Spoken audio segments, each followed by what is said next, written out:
Happy day and welcome to all of you. Today what we're going to be doing is going over the Isotopes concept builder. You will need to get 3 trophies. It should be pretty quick, so I just want to give you a little heads up as to how to do this.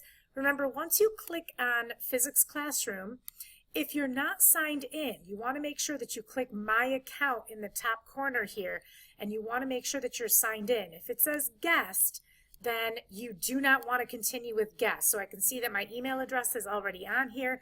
I'm going to go ahead and I'm going to click start, and then these 3 come up right here, and it is called Isotopes. Okay, so I'm going to click to get started, and the first trophy, all you're going to do is you're going to answer these 6 questions, and it has something to do with the atom, and so it's just going to be multiple choice, pretty easy. Talk to your friends if you're not sure. They will be out of order depending on who's doing it. So everyone's is going to be out of order, but it is the same questions that will come up. All right, let's go back to the main menu. Let's take a look at the second trophy. So in the second trophy, you're also going to have 6 questions. And so what you need to do here is to have an understanding of where are the protons, where are the neutrons, where are the electrons when we look at the symbol, right? So remember, if we look at a chemical symbol, then it's going to tell us quite a bit about the atom. So here is fluorine 19. Remember, this could be written as F-19 or fluorine-19.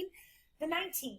Remember, the 19 is your mass number, and the 9 is what I call the pan. And pan is simply protons, which are equal to your atomic number. So if you remember that the protons and the atomic number are the same, this is really going to be super, super helpful, okay? And remember, this 19 right here is the same as that 19 there, which means this is the mass number. Well, what does it mean, okay? What does the mass number mean?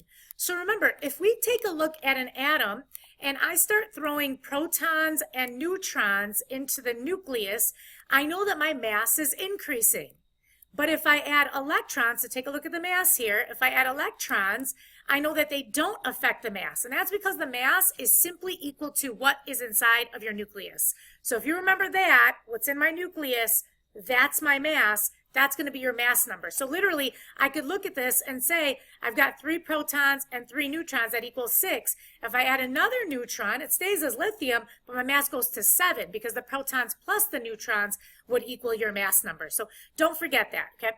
Also keep in mind that in order for it to be neutral, your positives and your negatives have to equal. So right now I have a positive ion, but if I add an electron to it, now my positives and my negatives are equal and it's neutral.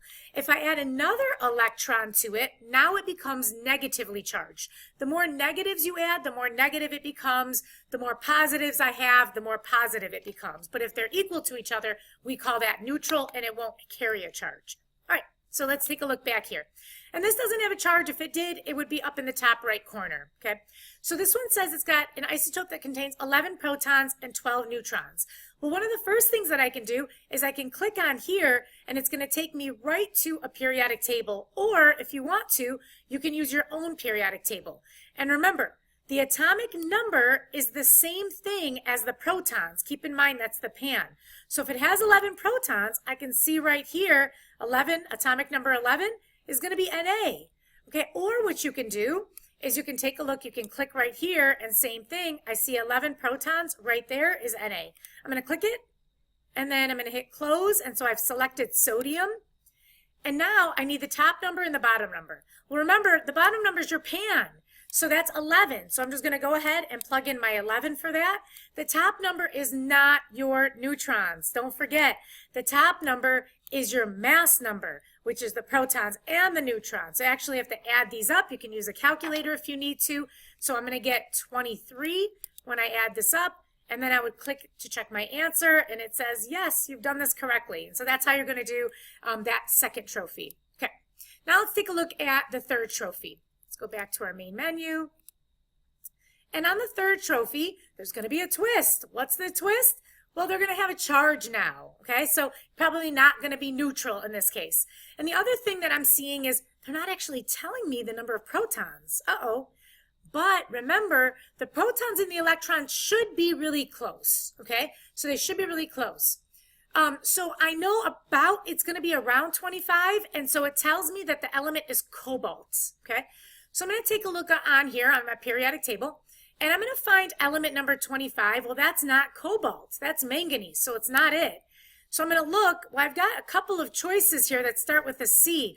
There it is, CO, let's check it and see. CR, it says is not, that says it's chromium. It tells me that it's cobalt, so I'm going to click right here. There it is, it's cobalt. So I'm going to close this, I've got cobalt. And if we look back, if you didn't see what the atomic number was, you can look back at it again. It says it's atomic number 27. Okay, so where does that 27 go? Well, that's my pan. That's what you cook your food in. So protons, atomic number, that goes on the bottom. Your pan is what you cook your food with. It goes down on the bottom. We said that was 27. So now I need the top number. Now, it's not 27, it's not 33, it's not 25. How do you get your mass number? Remember, you have to add the protons and the neutrons both together, okay? So let's add 27 plus 33, and when you add that, you end up getting 60. So I'm going to plug 60 into this box right here, and now I need the charge. Now, the charge would be 0 if my protons and my electrons were equal, but they're not. I have 27 protons and only 25 electrons. Those are my negatives. So what's my charge? Did you say positive 2? If you said positive 2, you're right. And so it's going to be one of these because I have 2 extra protons than I do electrons. And then again, you would click to check your answer, and it's going to say, yes, you did it correctly. So once you get your 3 trophies, it does need to have, so if I go back to my main menu here, please make sure that when you take a screenshot, it says the title, it shows your 3 trophies, and your email address shows up here. All right, I hope that was helpful. Happy day.